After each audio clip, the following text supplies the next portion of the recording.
latest situation with the evacuation flights? So some of you we were in touch with about this over this weekend, but on Sunday, March 17th, the department facilitated the safe departure of over 30 American citizens on a U.S. government charter flight from Cap Haitian, Haiti to Miami International Airport. As you all know, that the Haiti has been at a level 4 do not travel state since March of 2020. U.S. citizens should not travel to Haiti, and those in Haiti should depart immediately using commercial or other private transportation options when available and safe to do so. Well, okay, but are there more flights planned? This is we're taking this process step by step, Matt. This is a fluid and quickly evolving situation on the ground. We are continually staying in touch with American citizens and those who may either be interested in hearing from embassy operations or interested in potential assistance in departing, and we'll be in touch with them should additional measures materialize. But I don't have any updates to offer at this and then moment on right the now. political situation and the agreement that the secretary helped broker last week, beginning of last week. So it is not hyperbole to say that this is one of the most dire humanitarian situations in the world. Gang violence continues to make the security situation in Haiti untenable, and it is a region that demands our attention and action. I understand that Haitian stakeholders are very close to finalizing membership and remain in active discussions with CARICOM leaders as it relates to the makeup of the Transitional Presidential Council.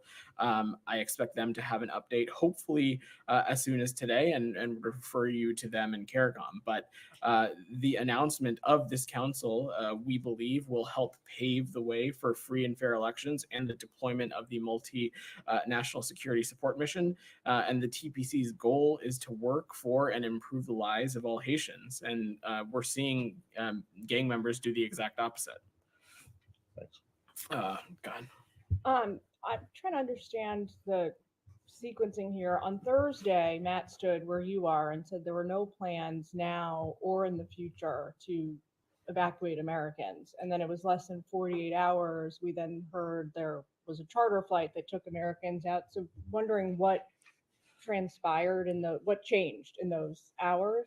Let's take a little bit of a step back. First, I would say that when it comes to the safety and security of American citizens, especially those abroad, especially those in dangerous, untenable security situations, that is, we have no higher priority when it comes to that. I will also say, in response to Matt's question about will there be potentially other movement,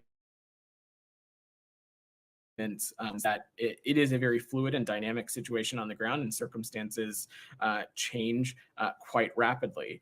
And the commercial options that are available are either non-existent or quite limited. And so a decision was made to conduct this kind of, pull this kind of plan together. But I will also add that we are the United States of America. This is what we do. And in countries around the world where we have diplomats, where we have American citizens, we have contingency planning, feasibility planning, always in the works to rely on should the circumstances on the ground warrant it.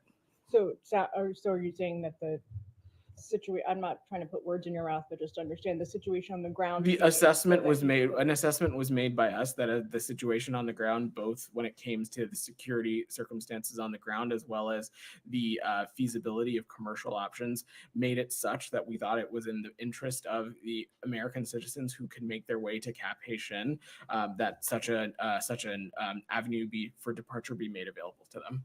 And then quick follow-up, 30 some American citizens seems like a very small number, considering Matt also told us on Thursday that there were several hundred who had reached out to state through the portal to register interest in trying to get out, or not interest, but asking for more information, indicating they would like to get out. Are you how concerned are you about the safety of those hundreds of Americans that are still there? This is a fluid situation, and the number of individuals who have reached out to us through the crisis intake form is approaching 1,000, and we're continuing to monitor the situation closely, evaluate the demand of U.S. citizens, evaluate the overall security situation, evaluate what is feasible when it comes to commercial transportation options, what is feasible for other transportation solutions. So I am just going to say that that work is ongoing, and we have no higher priority than the safety and security of American citizens, though we certainly recognize the security situation is untenable, and we're continuing to look at what might be possible. Kamala. Thank you. Are you able to clarify if the American citizens who got out over the weekend, are they all American citizens? Are there any lawful permanent residents? Is it non-American family? Can you just clarify those? So I don't have a makeup to offer of the passengers on Sunday's flight beyond what I said, which is that the departure of over 30 U.S. citizens. Our priority right now continues to be American citizens. We will take a look at individuals of other categories based on availability, resources, demand signals, and things like that. But right now, our priority continues to be American citizens. And can you say if most of the Americans who have signed up to the crisis intake form, you're saying that this is approaching 1,000, are they mostly in Port-au-Prince? Are they? Can you give an idea on location? I'm not in a place to offer that kind of breakdown. I think an important thing to remember, Camilla, is when people register with our crisis intake form, it is for a variety of reasons. Many, we assume, are in a circumstance where they are ready to fully depart the country per se. Others may be more interested in just getting status updates, getting information on what avenues might be available to them. It is hard to paint this entire population with a single stroke. And can you just one more? Can you just clarify on? There's been reports about Guantanamo Bay and its possible usage in this crisis in Haiti. Are there any state offices, departmental offices based in Gitmo at the moment? Not to my knowledge. And I think the Department of Homeland Security may be happy to speak to you about any contingency planning that they are doing as it relates to potential migration activities. I will just note that from our perch and vantage point, irregular migration levels in the Caribbean continue to be low, but in terms of any planning that is underway, I'm sure my colleagues at DHS would be happy to speak to